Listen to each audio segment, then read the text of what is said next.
একটা স্বরচিত কবিতা আবৃত্তি করছি। শালমহুয়ার দেশে। শালমহুয়ার অন্ধকারে যখন নতুন দিনের আলো ফোটে, মনে হয় যেন কারো ফেলে যাওয়া নিঃশ্বাসে জন্ম নেয় নতুন দিনের আলো।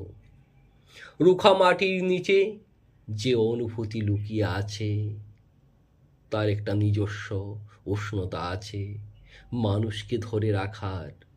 রুখা মাটির মানুষ পথে হাঁটে ধুলোকে সঙ্গী করে, তবু তাদের চোখে থাকে অসম্ভবের নরম দীপ্তি। চাষ না হলে কি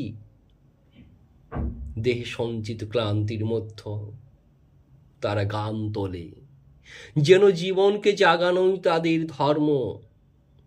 ছৌ নাচের মুখোশ যখন নেমে আসে সন্ধ্যার ছায়ায়, মনে হয় এই নাচ শুধু নাচ নয়, এ যেন এই অন্ধকার ভেদ করে বেরোনোর ভাষা।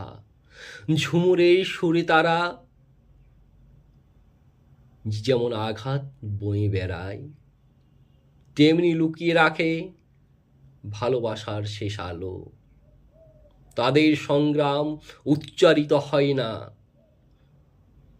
তবু প্রতিটি নিঃশব্দ আওয়াজ বলে দেয় এখনো বুকে আগুন জ্বালিয়ে আজও তারা বাঁচতে জানে।